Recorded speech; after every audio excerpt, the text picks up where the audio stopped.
arankunda kandi anyitayeho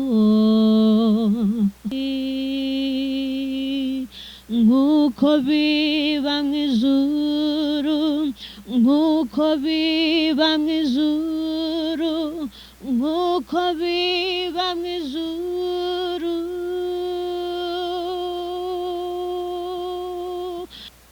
Umuntu aririmba muri healing yitwa Diane. Aririmba muri healing yitwa Diane. Turagusuje cyane nimba nawe urimo kudukurikira. Hello guys, Kigali Rwanda mumeze mute? It's your boy Hobson Tyger. Iyi ni ATV. Nkuko bisanzwe turi mu kiganiro The Hobby Show, ikiganiro muboneramo abanyempano benshi bagiye batandukanye. Umunyempano wacu no munsi dufite ni umukobwa agaragara nk'umwana, gusa ariko situbizi nimba kuko ari umwana. Zute? Bakwita nde? Bamwita Jib. Uyu niwe munyempano no munsi twabategure muri The Hobby Show. Nkuko bisanzwe rero tugomba kwanza kumenya impano koko se afite. Tuzajya tugenda tubona abanyempano benshi batandukanye, ariko se umunyempano no munsi dufite akaba ari we Jib. Amazina ye nikatubwiye. Ese impano afite ni iyihe? Afite impano yo kuririmba. Afite impano yo kuririmba. Abantu bakurikiye kamera cyangwa se bakurikiye channel yacu ya ATV Rwanda biteguye kuba bakumva ijwi ryawe, bakumva kuko nimbuzi kuririmba bya nyabyo. Arankunda kandi anyitayeho umunsi kundi, njyewe ndamubona ntago ari byo numvanye abandi, umunsi kuwundi njyewe ndamubona. Arankunda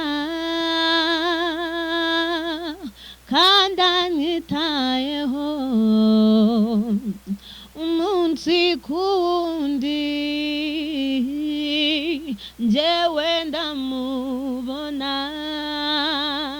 ntago ari byo numvanye abandi, umunsi kuwundi njyewe ndamubona. Alright. Uyu ni Jib, akaba amaze gukora mu ganzo ye kuko atwetse ko ari umuhanzi. Jib, ubundi mu rugo ni he? Mu rugo ni Kiramuruzi. Umuntu akwitegereje gutya kuko agakomeza kureba yumvishe ijwi ryawe ashobora kwibaza Jib ubundi ni muntu ki? Jib ufite imyaka ingahe? Mfite imyaka 14. Ufite imyaka 14. Ku myaka yawe 14 ubasha kuririmba gutya ukaba wavuga ari no jwi mu bintu bitangaje kuko abenshi hari benshi batabasha kwivuga. Jib, ese watangiye kwiyumvamo ino mpano ufite nk'imyaka ingahe, cyangwa se watangiye kwiyumvamo ino mpano guhera rya? Natangiye ndi umwana muto cyane, nkagenda ndirimba ahantu hatandukanye, nanjye nza kubyumva nyine ko mbikunda ndi umwana muto. Jib, uri umukristo? Yego. Senga muri Eden?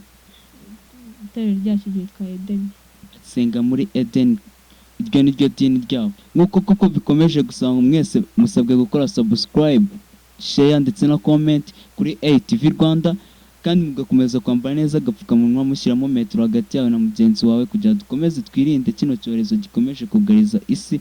Jib, abantu bakomeje gukurikirana channel yacu cyangwa se bari kuri kamera za ATV Rwanda bakeneye gukomeza kumva ijwi ryawe.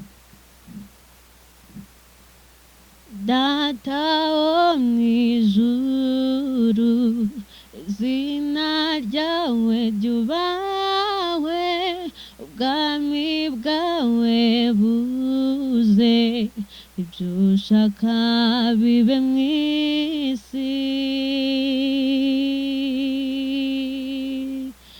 Data wo mwijuru, izina ryawe ryubahwe, ubwami bwawe buze, ibyo ushaka bibe mu isi.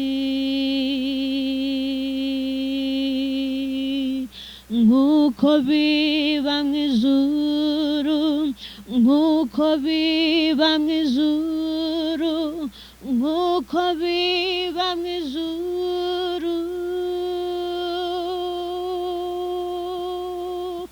Data wo mu ijuru, izina ryawe ryubahwe, ubwami bwawe buze, ibyo ushaka bibe mu isi. Nk'uko biba mu ijuru, nk'uko biba mu ijuru, nk'uko biba mu ijuru. Kuko icyubahiro n'ubushobozi n'ubutware bwose ari ibyawe iteka. Kuko icyubahiro n'ubushobozi n'ubutware bwose ari ibyawe iteka. Amen. Alright, hari ukuntu muri ino si tugenda twese iyo tumaze kumvamo Imana tugenda tuba dufite abantu tureberaho cyangwa se abo twakita nk'abaroromodo.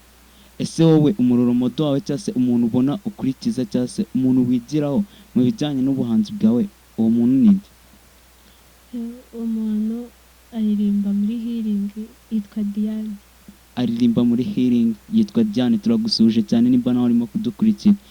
Jib, ese ni iki kintu kikumotiva cyangwa se kigutera imbaraga iyo ubonye urimo gukora bino bintu? Ndakeka ari abantu benshi bagenda babishima. Ese ni iki kigenda kigutera motivation ukumva koko ibintu ntiwabivamo? Abantu baramotiva iyo ndimo ndaririmba, nyine mbona ko babyishimiye, nanjye bigatuma ngerageza gushaka innovation dutandukanye kugira ngo bakomeze kubikunda. Hari ukuntu natwe tugenda tubona abantu bagenda batumotiva cyane, nkamwe murimo kugenda mukurikirana iyi TV yanyu mukunda cyane, ATV, mu kiganiro cyanyu mukunda cyane muri benshi, The Hobby Show.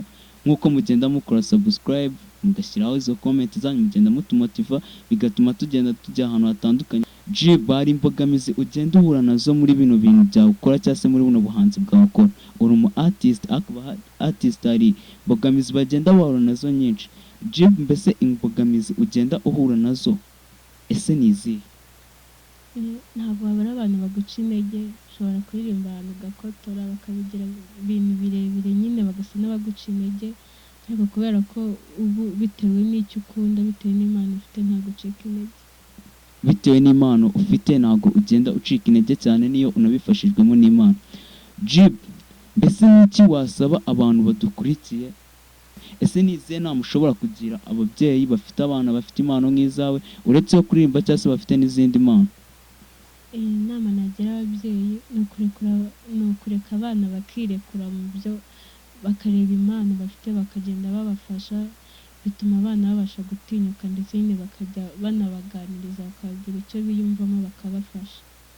Ababyeyi mwese mukwiye kujya muganiza abana banyu ku bijyanye mu kubashyigikira muri talent zabo cyangwa se mu mpano zabo bafite, kuko bigenda bimotiva abana benshi. Uyu ni Jib wacu twe dufite uno munsi. Jib, dusoza tujya ngo dukorere mu nganzo kugira dusezere abadukurikiye.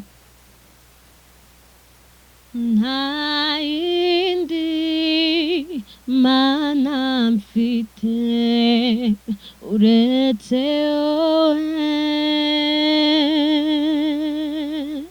nta yindi mana mfite uretse wowe.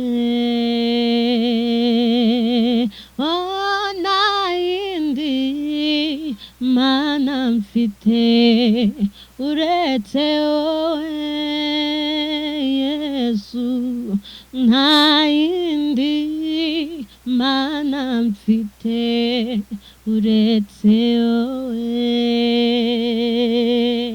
Oh, nta yindi mana mfite uretse wowe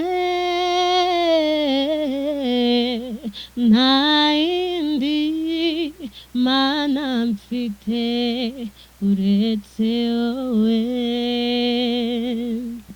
Alright. Ibaze nawe ufite ino mpano icyorezo kikaba cyagufata kikagutwara uterekanye impano yawe ngo uce hano kuri ATV Rwanda kugira ngo abantu bose bakumenye ugapfana ino mpano. Rero birasabwa kwambara agapfukamunwa neza, mugashyiramo metero hagati yawe na mugenzi wawe, ugakaraba neza amazi n'isabune, utayafite wagura sanitizer kugira ngo ukomeze wirinda.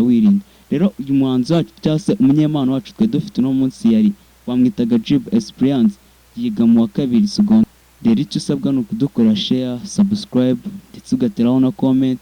Iki cyari ikiganiro cyanyu The Hobby Show n'umuhungu wanyu Hobson Tyger. Ciao nakagaruka.